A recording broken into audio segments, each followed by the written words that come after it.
Kartu Peradi ya, sumpahnya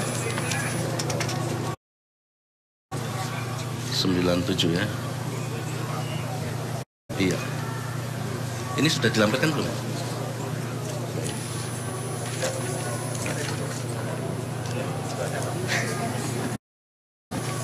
Ya, sudah dilihat ya.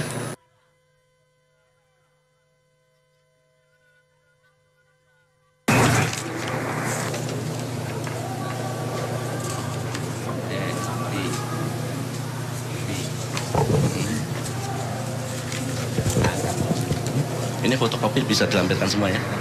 Ya, lampirkan sini ya. Saudara aslinya. Oh ya. Yang dicoretnya Teguh Samudra.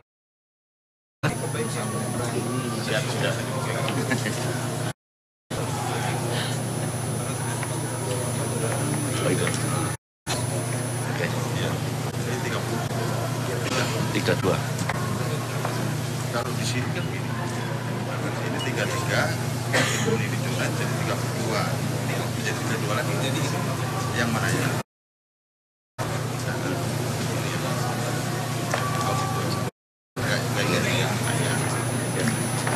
Oke, clear ya. Clear ya.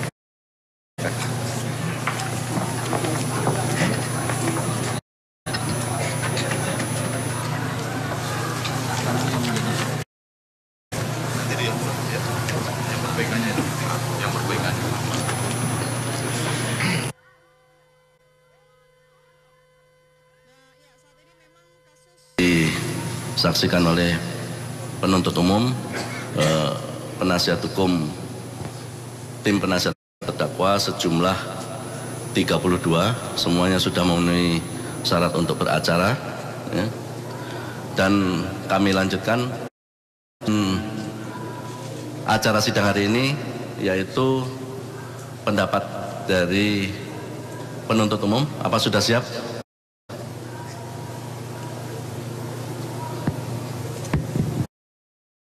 Ya, silakan dibaca.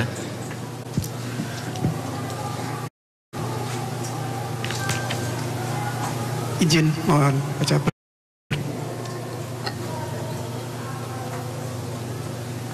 Kejaksaan Negeri Jakarta Utara untuk keadilan, pendapat penuntutan terdakwa dan penasihat hukum terhadap surat dakwaan perkara pidana nomor 1537/2016/PN.JKT.UTR terdakwa Insinyur Basuki Cahayapurnama alias Ahok.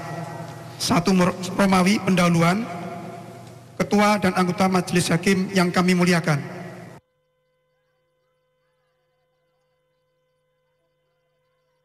Puji syukur kepada Allah Subhanahu wa taala atas rahmat dan karunia-Nya sehingga kita bisa melanjutkan persidangan dalam perkara ini.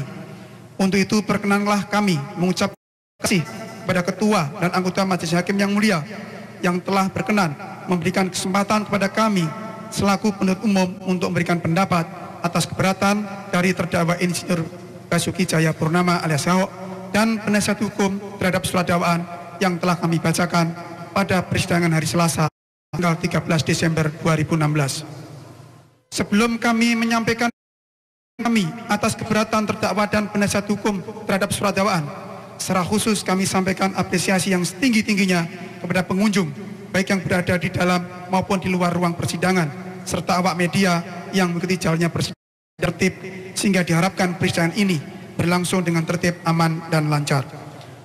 Bahwa sesuai dengan ketentuan pasal 156 ayat 1 KUHP dan penasihat hukum mengajukan keberatan atas surat dakwaan penuntut umum, maka kami penuntut umum berkesempatan untuk memberikan pendapat atas keberatan tersebut, di mana materi keberatan dan pendapat penuntut umum ini yang nantinya akan dijadikan sebagai dasar bagi majelis hakim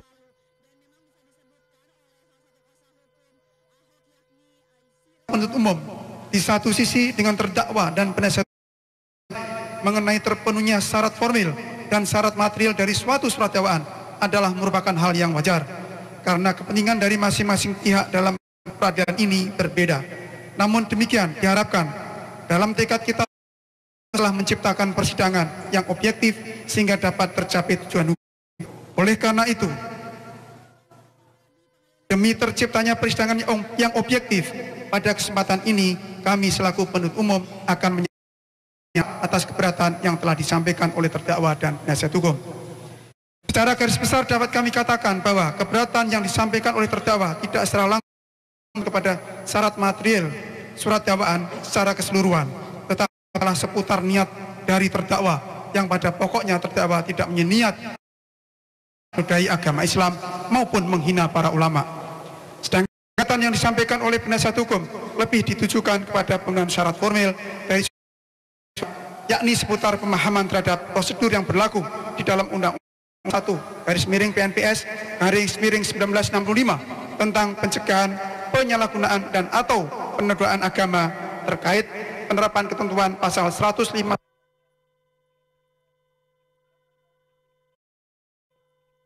PNPS/1965 tersebut. Pemahaman terhadap struktur ketentuan pasal 156A KUHP dan pasal 156 KUHP. 2. Rumawi dari keberatan terdakwa, ketua dan anggota majelis hakim yang kami muliakan, penasihat hukum dan sidang yang kami hormati, bahwa pada bagian akhir keberatannya terdakwa memohon kepada majelis hakim agar memutuskan surat dakwaan penuntut umum tidak dapat diterima atau batal demi hukum dengan pokok-pokok keberatan sebagai berikut. 1. Bahwa terdakwa tidak bermaksud untuk menafsirkan surat Al-Maidah ayat 51, apalagi berniat menista agama dan juga tidak berniat untuk menghina para ulama. Namun ucapan itu terdapat para oknum politisi yang memanfaatkan surat Al-Maidah ayat 51 secara tidak benar karena tidak mau bersaing secara sehat dalam persaingan pilkada. Di samping itu terdakwa menyatakan dirinya telah banyak berinteraksi dengan komunitas muslim, bahkan mempunyai orang tua angkat dan saudara angkat yang beragama Islam, sehingga tidak mungkin terdakwa menista agama Islam dan kitab suci Al-Quran. 2. Bahwa terdakwa dalam kebijakannya sebagai Gubernur DKI Jakarta kepada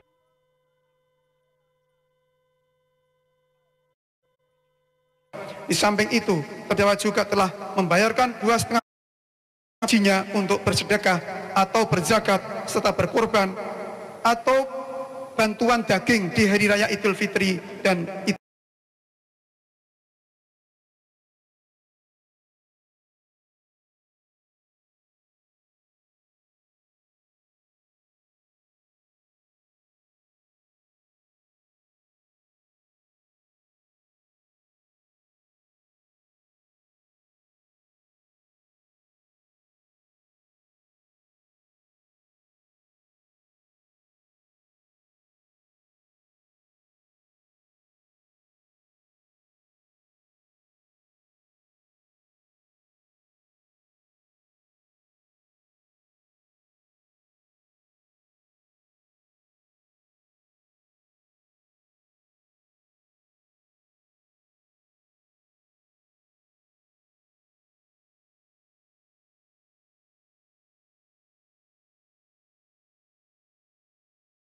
PNPS/1965 bukan didakwa dengan pelanggaran terhadap ketentuan pasal 1 junto pasal 3 Undang-Undang Nomor 1/PNPS/1965 sehingga materi dakwaan pelanggaran terhadap pasal 156A huruf A tidak terkait langsung dengan tafsir surat Al-Maidah ayat 51.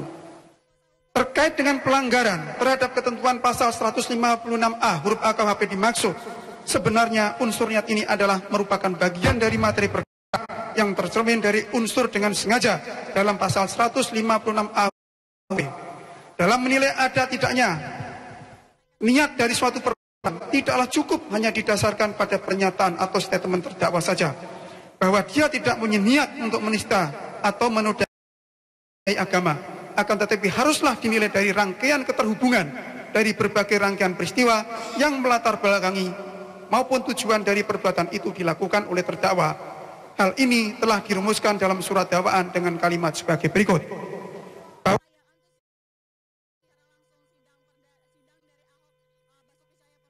Akan tetapi oleh karena terdakwa telah terdaftar sebagai salah satu calon gubernur, maka kita memberikan sambutan dengan sengaja memasukkan kalimat yang berkaitan dengan agenda pemilihan gubernur DKI dengan mengaitkan surat Al-Maidah ayat dan seterusnya.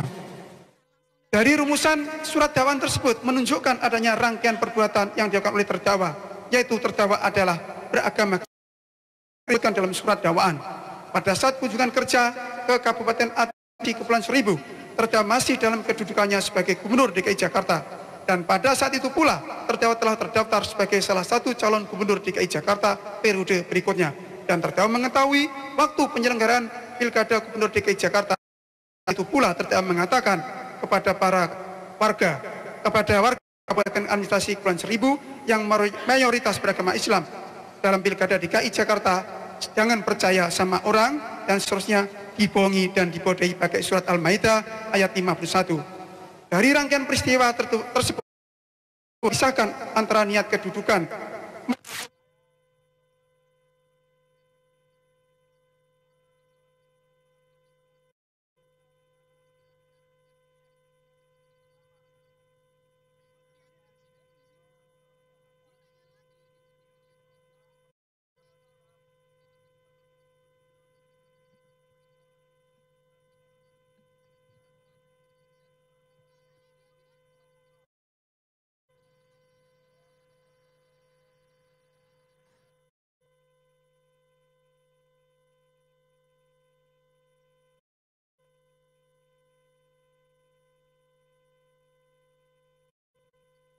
merupakan hal yang wajar dan biasa dilakukan oleh pejabat publik di mana saja, karena memang sudah merupakan kewajiban terdakwa selaku gubernur untuk yang dipimpinnya. Oleh karena itu keberatan ini tidak dapat dijadikan benar bahwa terdakwa tidak punya niat dalam penistaan garing penodaan terhadap agama atau penghinaan terhadap pemeluk dan penganut agama Islam sebagai salah satu golongan Indonesia. Keberatan ini sebenarnya sudah masuk dalam materi perkara yang justru akan kami pembuktian di persidangan berikutnya. 3. Pandangan terdakwa tentang surat Al-Maidah ayat 51 dalam kaitan dengan pengalaman terdakwa.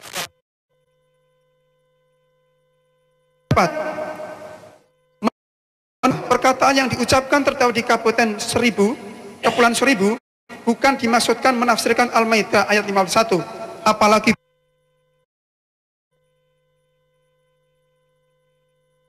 maksudkan untuk para oknum politisi yang memanfaatkan surat Al-Maidah ayat 51 secara benar karena tidak mau bersaing secara sehat dalam persaingan pilkada.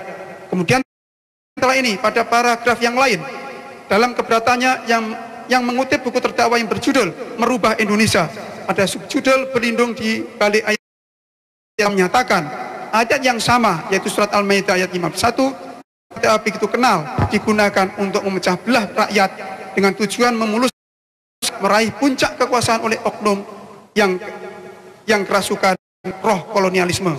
Ayat ini sengaja disebarkan oleh oknum-oknum elit karena tidak bisa bersaing dengan visi misi program dan integritas pribadinya.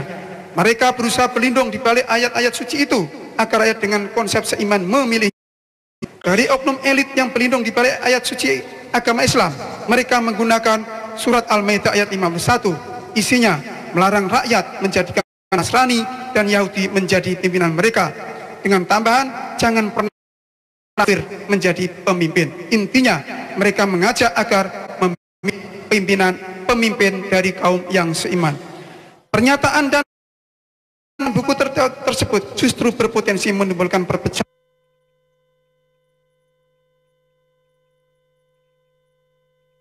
adalah hak terdakwa apabila terdakwa tidak suka dengan Al-Quran. Dalam hal ini surat Al-Maidah ayat 51, karena terdakwa memang tidak mengimaninya. Tetapi jangankan terdakwa, siapapun tidak boleh dan tidak dapat menempatkan surat Al-Maidah ayat 51 sebagai bagian dari Al-Quran, kitab suci agama Islam yang bukan pada tempatnya. Olah surat Al-Maidah ayat 51 dipergunakan sebagai alat untuk memecah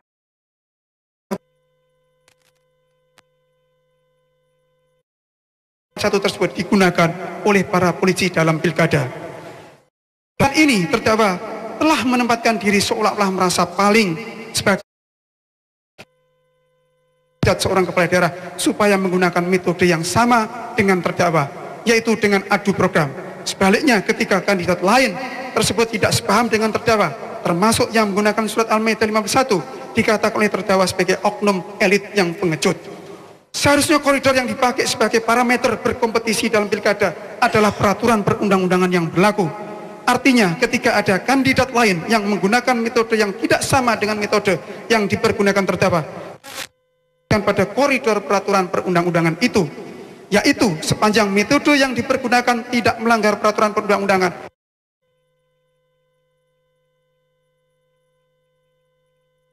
benar dan paling baik tersebut semakin nyata dengan menempatkan dirinya seolah-olah tidak ada orang lain yang lebih baik dari terdakwa, dan orang itu dianggap pengecut hanya karena menggunakan surat Al-Maidah ayat 51 sebagai bagian dari Al-Quran dalam pesta demokrasi atau pilkada. Hal tersebut tampak dari pernyataan terdakwa pada keberatan halaman 2 sampai dengan 3 sebagai berikut. Saya tidak tahu apa yang digunakan oleh oknum elit di Bali beragama Hindu atau yang beragama Buddha, tetapi saya berkeyakinan intinya pasti jangan memilih yang beragama lain atau suku lain atau golongan lain, apalagi yang rasnya lain. Intinya pilihlah yang seiman sesama kita, suku, agama, ras, dan antar.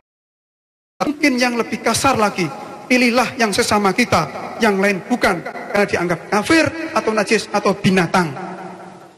Karena kondisi banyaknya oknum elit yang pengecut dan tidak bisa menang dalam pesta demokrasi dan akhirnya mengandalkan hitungan suara berdasarkan sesara tadi, maka betapa banyaknya sumber daya manusia dan ekonomi yang kita sia-siakan.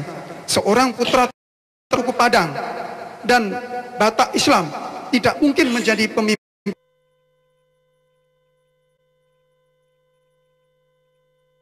Aceh atau Padang. Kondisi inilah yang memicu kita tidak mendapat baik dari yang terbaik, melainkan kita mendapatkan yang terburuk, karena rakyat memilih memang diarahkan, diajari, dihasut untuk memilih yang saja. Singkatnya hanya memilih yang seiman, kasarnya yang sesama manusia. Kami tidak mengomentari lebih jauh pernyataan-pernyataan tersebut, tapi sebaiknya kita semua untuk terus berbuat yang terbaik untuk bangsa dan negara tanpa harus menilai orang lain buat baik atau tidak. 4. Surat Al-Maidah ayat 51 bukan dalam rangka memilih kepala pemerintahan, karena menurut teman-teman terdakwa ayat ini diturunkan pada saat adanya orang-orang muslim yang ingin membunuh Nabi besar Muhammad dengan cara membuat koalisi dengan kelompok Nasrani dan pendapat. Tentang keberatan itu kami tidak bisa memberikan pendapat karena tidak bisa diverifikasi sumbernya. Dalam hal ini terdakwa hanya mengatakan hal berasal dari jawaban teman-teman terdakwa. 4. Romawi, materi keberatan penasihat hukum, ketua dan anggota majelis hakim yang kami muliakan, penasihat hukum dan sidang yang kami hormati. Setelah mendengar dan mempelajari keberatan yang diajukan oleh penasihat hukum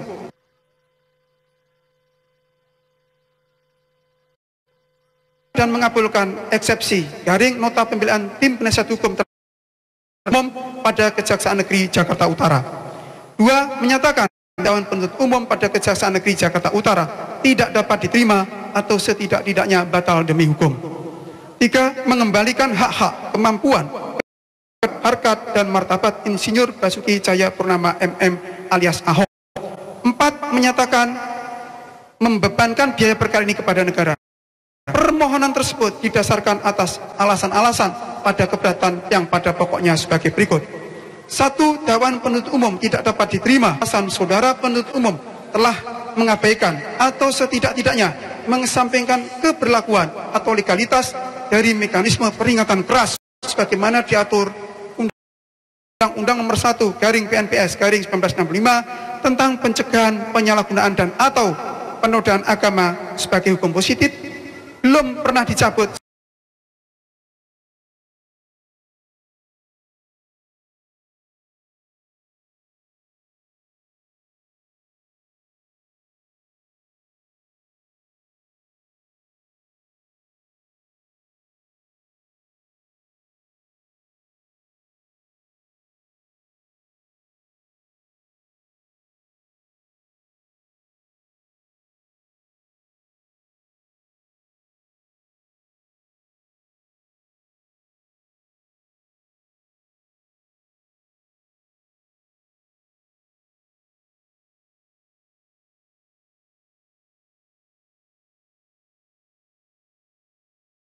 yang dimaksud oleh Insinyur bernama alias Ahok dalam kurung dakwaan alternatif kedua. 5. Romawi, tanggapan penuntut umum atas penasihat hukum. Sebelum kami memberikan pendapat atas keberatan penasihat hukum di atas, dahulu kami akan berikan pendapat atas keberatan penasihat hukum dalam beberapa hal yang diuraikan pada bagian pendahuluan. Meskipun pada bagian tersebut tidak bersentuhan langsung dengan syarat formil dan syarat material dari surat dakwaan. Namun kami tidak menanggapinya secara keseluruhan, melainkan hanya bagian-bagian tertentu saja yang sifatnya meluruskan pandangan penasihat hukum yang menurut hemat kami dapat menimbulkan pandangan yang keliru di dalam menyikapi perkara ini sebagai berikut. 1. Persidangan terdakwa dipandang sebagai akibat tekanan massa, trial sebagai akibat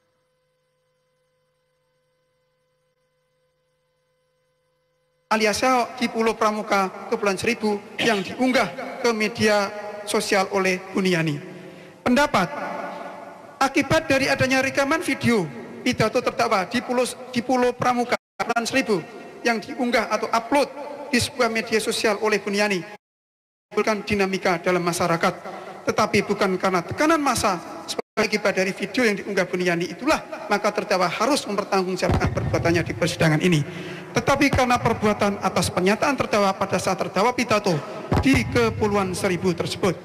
Perkara ini sudah memenuhi rumusan delik yang didakwakan, yaitu pasal 156A huruf A KUHP atau pasal 156 KUHP. Berdasarkan uraian di atas, maka adanya persidangan perkara ini karena pelimpahan perkara dari penuntut umum pada Kejaksaan Negeri Jakarta Utara, bukan karena tekanan massa. 2. Proses hukum yang terlalu cepat dalam perkara Insinyur Basuki Cahayapurnama MM, yaitu di luar kebiasaan dalam proses penegakan hukum. Pendapat, proses hukum dalam perkara penodaan agama atas nama terdakwa telah sesuai ketentuan perundang-undangan. Dalam hal ini KUHP telah mengatur waktu penelitian berkas perkara oleh penuntut umum selama 14 hari.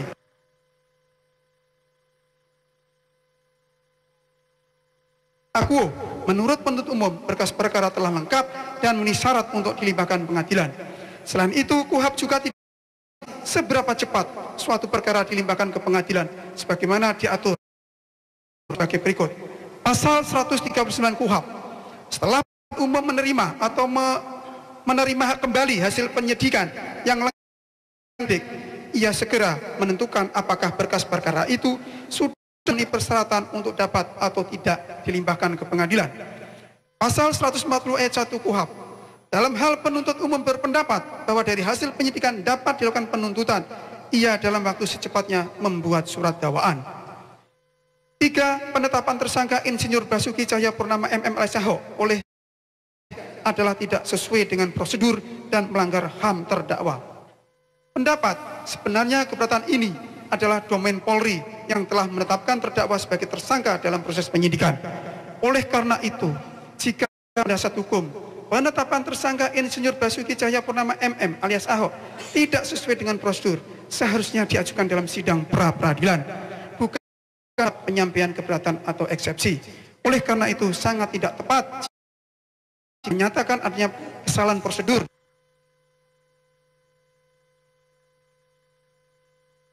karena sampai saat ini belum ada putusan pengadilan terhadap salah atau tidaknya penetapan tersangka.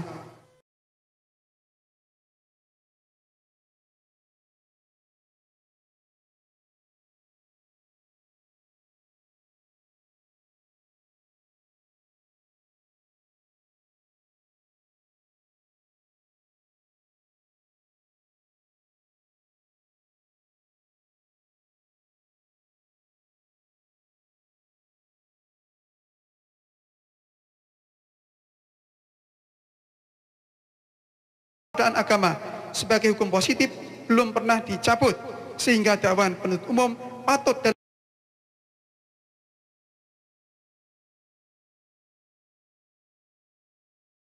beralasan secara hukum untuk dinyatakan.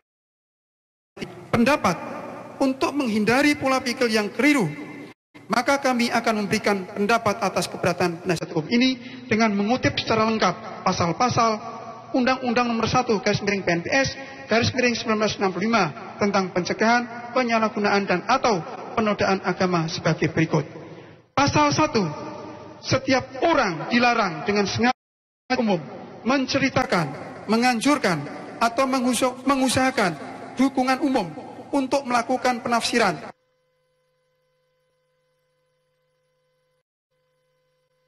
keagamaan yang menyerupai kegiatan-kegiatan keagamaan dari agama itu. Penafsiran dan kegiatan mana menyimpang dari pokok-pokok ajaran agama itu. Pasal 2 ayat 1. Barang siapa melanggar ketentuan tersebut dalam pasal 1 diberi perintah dan peringatan keras untuk menghentikan perbuatannya itu di dalam suatu keputusan bersama Menteri Agama, Menteri Garing Jaksa Agung, dan Menteri Dalam Negeri. Ayat 2. Apabila pelanggaran tersebut dalam ayat 1 dilakukan atau suatu aliran kepercayaan, maka Presiden Republik Indonesia dapat membubarkan organisasi itu dan menyatakan organisasi atau aliran tersebut sebagai organisasi atau aliran terlarang satu dan lain setelah Presiden mendapat pertimbangan dari Agama, Menteri Garing Jaksa Agung, dan Menteri Dalam Negeri. Pasal 3. Apabila setelah dilakukan tindakan bersama-sama Menteri Garing Jaksa Agung dan Menteri Dalam Negeri atau oleh Presiden Republik Indonesia menurut ketentuan dalam pasal 2 terhadap orang, organisasi, atau aliran kepercayaan, mereka masih terus melanggar ketentuan dalam pasal 1, maka orang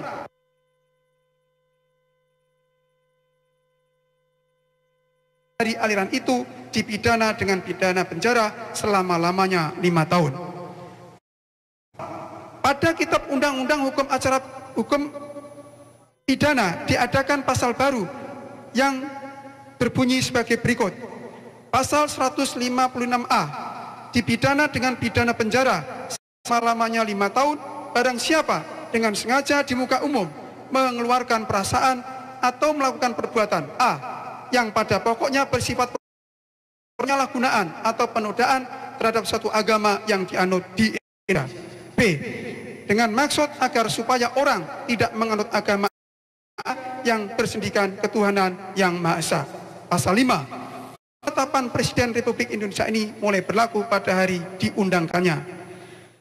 Dari materi Undang-Undang Nomor 1 /PNPS /1964 diketahui bahwa secara garis besar Undang-Undang Nomor 1 PNPS /1965 mengandung 2 delik.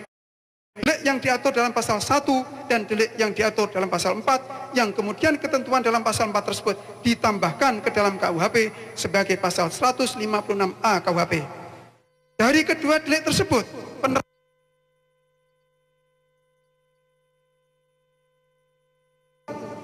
PNPS /1965 terhadap ketentuan delik yang diatur dalam 1 dipersyaratkan penerapannya dengan ketentuan pasal 2 dan pasal 3, yaitu 1. Harus terlebih dahulu diberi perintah dan peringatan keras untuk menghentikan perbuatannya itu di dalam suatu keputusan bersama Menteri Garing Jaksa Agung dan Menteri Dalam Negeri. 2. Apabila mereka masih terus melanggar ketentuan dalam pasal 1, maka orang, penganut, anggota dan atau anggota pengurus organisasi yang bersangkutan dari aliran itu dan pidana.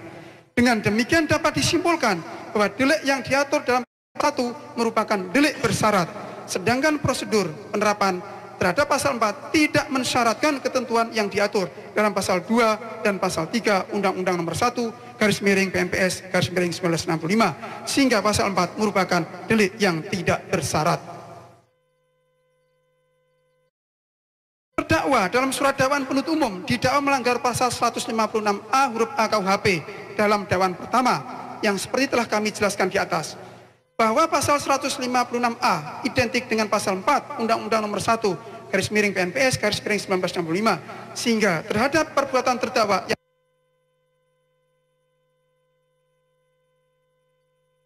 prosedur sebagaimana ditentukan dalam pasal 2 dan pasal 3 Undang-Undang Nomor 1 /PNPS /1965. Dengan demikian, dakwaan pasal 156A huruf A yang didakwakan kepada terdakwa bukan merupakan tur. Dengan penjelasan ini, maka berlakunya ketentuan pasal Undang-Undang Nomor 1 /PNPS PNPS/1965 yang mengadakan pasal baru KUHP dalam KUHP, yaitu pasal 100 KUHP, tidak ada hubungannya dengan asas lex specialis derogatis bagi generalis berdasarkan ketentuan pasal 63 ayat 2 KUHP yang berbunyi, jika suatu perbuatan masuk dalam suatu aturan pidana yang umum diatur dalam aturan pidana yang khusus, maka hanya yang khusus itulah yang diterapkan. 63 ayat 2 KUHP, asas lex specialis derogatis bagi generalis hanya berlaku pada hukum pidana material, sedangkan ketentuan pasal 2 dan pasal 3 Undang-Undang Nomor 1 PNPS 1965 sebagai syarat berlakunya pasal 1 Undang-Undang Nomor 1 PNPS 1965 adalah merupakan ketentuan hukum pidana formil. Berdasarkan uraian di atas, maka keberatan penasihat hukum yang menganggap jika penuntut umum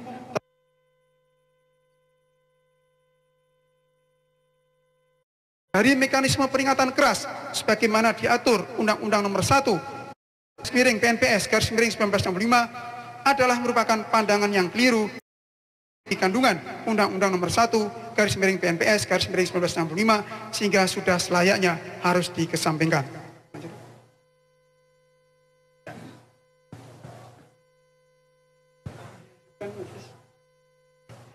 Mengenai surat dakwaan harus dibatalkan dengan alasan penuntut umum tidak cermat, tidak jelas, dan tidak lengkap karena dakwaan hanya mencantumkan perbuatan yang disangkakan tanpa mencantumkan akibatnya. Dapat. Bunyi pasal 156A KUHP adalah sebagai berikut. Pasal 156A dipidana dengan pidana penjara selama-lamanya 5 tahun barang siapa dengan sengaja di muka umum mengeluarkan perasaan atau melakukan perbuatan A yang pada pokoknya bersifat permusuhan, penggunaan atau penodaan terhadap suatu agama yang dianut di Indonesia. B. Dengan maksud agar supaya orang tidak menganut agama apapun juga bersendikan ketuhanan yang Maha Esa.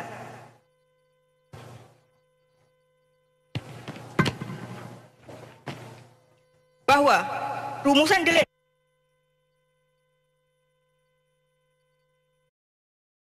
sendiri yaitu rumusan pasal 156A huruf A yang berbunyi dipidana dengan pidana penjara selama-lamanya 5 tahun siapa dengan sengaja di muka umum mengeluarkan perasaan atau melakukan perbuatan yang pada pokoknya bersifat permusuhan, penyalahgunaan atau penodaan terhadap suatu agama yang dianut di Indonesia.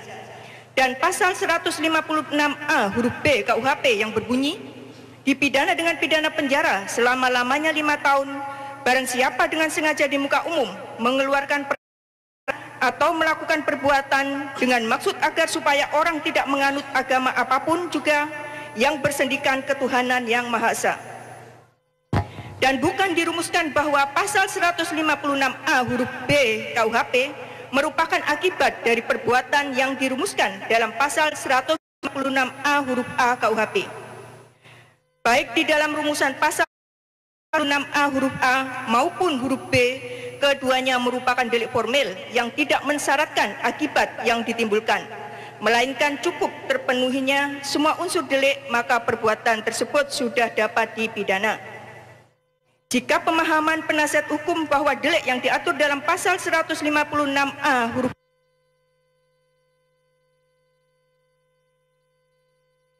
B, maka delik tersebut harus mengakibatkan orang menjadi tidak beragama. Padahal, meskipun delik pasal 156A huruf A KUHP terpenuhi, namun orang tetap beragama, maka pelaku delik pasal 156A huruf A KUHP tetap dapat dimintai pertanggungjawaban pidana. Selain itu, jika pembuat undang-undang bermaksud untuk merumuskan kedua delik tersebut sebagai unsur delik yang kumulatif, maka secara struktur kedua delik tersebut tidak perlu dipisahkan dengan huruf A ataupun angka 1 dan 2, melainkan cukup dirumuskan dalam rumusan delik. Terlebih lagi, jika dicermati peristiwa pidana yang memenuhi unsur delik pasal 156A huruf A KUHP tidak akan mungkin terjadinya delik sebagaimana diatur dalam pasal 156A huruf B KUHP. Jadi apabila jalan pemikiran penasihat hukum diikuti, maka tidak akan ada peristiwa yang memenuhi unsur delik sebagaimana pasal 156A KUHP Dan ternyata sampai saat ini belum ada satupun putusan pengadilan yang memutuskan pidana dengan pasal 156A huruf A KUHP yang dikumulatifkan dengan pasal 156A KUHP.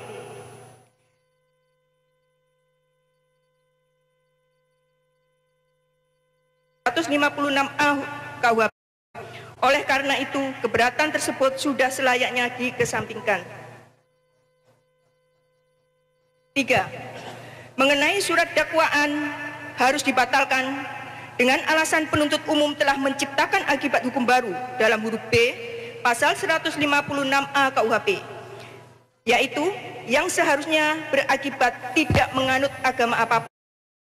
Jadi, dalam rangka pemilihan Gubernur DKI Jakarta, pendapat sebagaimana telah kami jelaskan dalam pendapat kami atas alasan keberatan penasihat hukum pada nomor 2 di atas, bahwa delik pasal 156A huruf A KUHP dan pasal 156A huruf B KUHP keduanya merupakan delik formil yang tidak mensyaratkan akibat yang ditimbulkan. Sedangkan kalimat dalam rangka pemilihan Gubernur DKI Jakarta dakwaan, penasihat hukum telah salah dalam memaknai kalimat tersebut dalam surat dakwaan. Karena kalimat tersebut bukanlah merupakan uraian fakta tentang tujuan delik, namun merupakan kalimat yang menjelaskan tentang peristiwa yang menyertai perbuatan yang didakwakan kepada terdakwa. Berdasarkan uraian tersebut, penasihat hukum telah keliru dalam memahami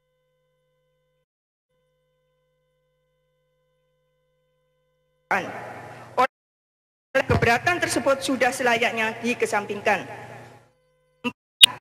Mengenai surat dakwaan harus dibatalkan dengan alasan penuntut umum dakwaannya tidak dapat mendefinisikan secara tegas subjek sebagaimana dimaksud dalam pasal 156 KUHP dan subjek korban yang dimaksud oleh Insinyur Basuki Cahayapurnama alias Soho dalam dakwaan alternatif kedua. Pendapat bahwa yang dikatakan golongan rakyat Indonesia dalam pasal 156 KUHP ialah tiap-tiap bagian dari penduduk negara Indonesia yang perbedaan dengan sesuatu atau beberapa bagian dari penduduk itu lantaran bangsanya atau ras, agamanya, tempat asalnya, keturunannya, kebangsaannya, atau keadaan hukum negaranya. Kemudian dalam penjelasan pasal 1 Undang-Undang Nomor 1 garing PNPS garing 1965 dijelaskan bahwa agama-agama yang dipeluk oleh penduduk di Indonesia ialah Islam, Kristen, Katolik, Hindu, Buddha, dan Konghucu atau Konfusius. Dengan penjelasan tersebut, golongan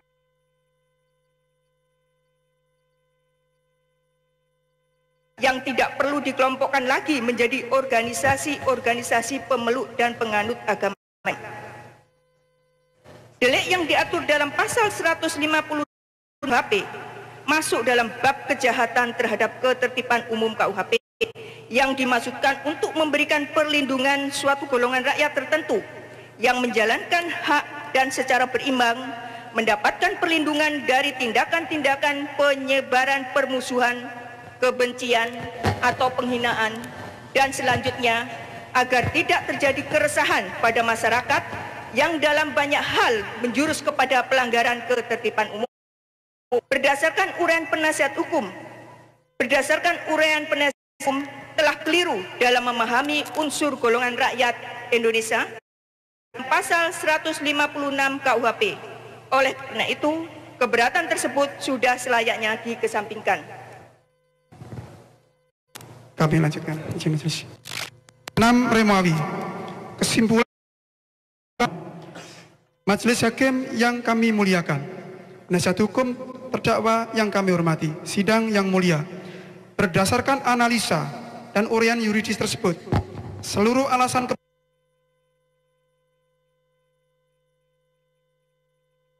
untuk ditolak, dan oleh karena itu maka kami selaku penuntut umum dalam perkara ini memohon agar Majelis Hakim yang memeriksa dan mengadili perkara ini menjatuhkan putusan sebagai berikut. 1. Menolak keberatan dari terdakwa dan penasihat hukum untuk seluruhnya. 2. Menyatakan bahwa surat dakwaan nomor register PDM 147/JKT-UT/12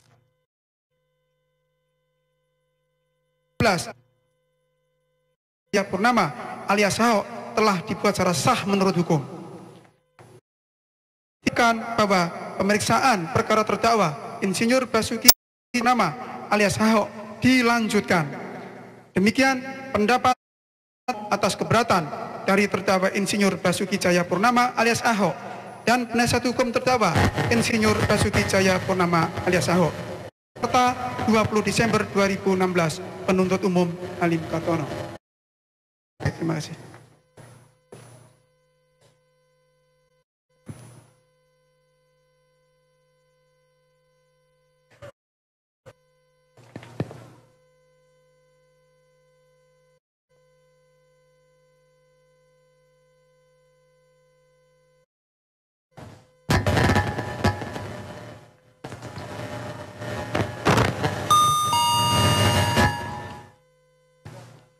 Kita dengarkan bersama pendapat dari penuntut umum. Apa yang diberikan ke saudara itu adalah salinan dari ini. Apa sudah ditandatangani? Coba dicek ya.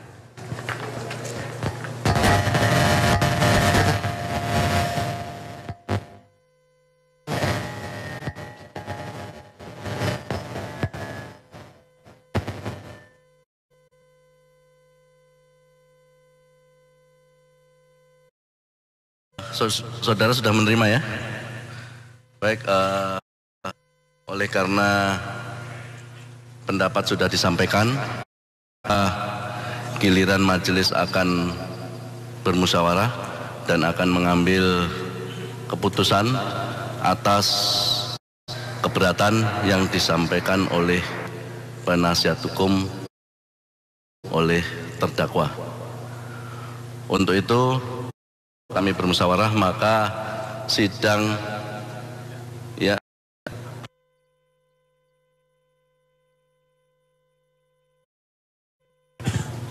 sudah.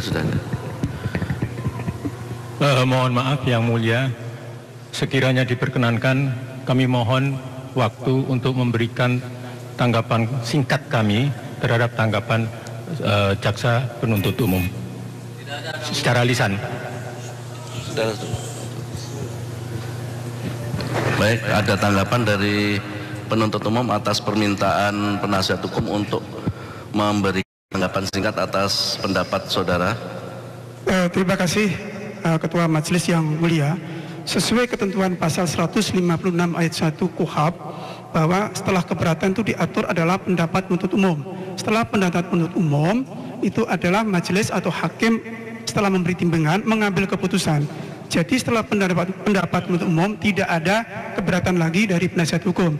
Kami perlu sampaikan bahwa ketentuan pasal 156 ayat 1 KUHP ini jangan dikacaukan dengan pasal 182 yang replik-duplik memungkinkan lebih dari suatu kali. Tetapi ketika memberikan keberatan hanya suatu kali, ini demi tertib hukum acara pidana yang berlaku. Terima kasih Ketua Majelis.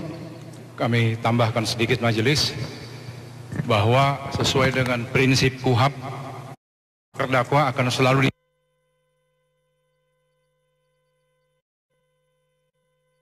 pasal-pasal itu. Terima kasih. Baik, kami akan musyawarah sebentar.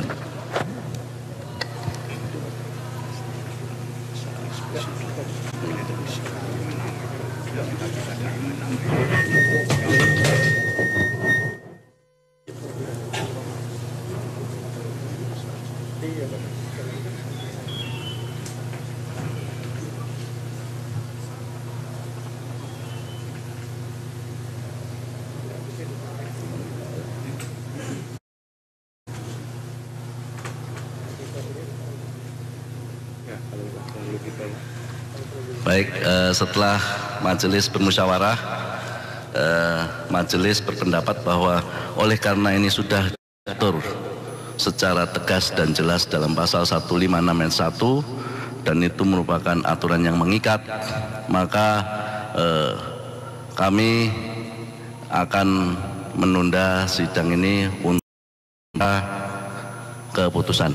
Ya, keberatan saudara bisa kami catat dalam berita acara persidangan. Ya. Setelah kami bermusyawarah, maka untuk sidang keputusan akan kami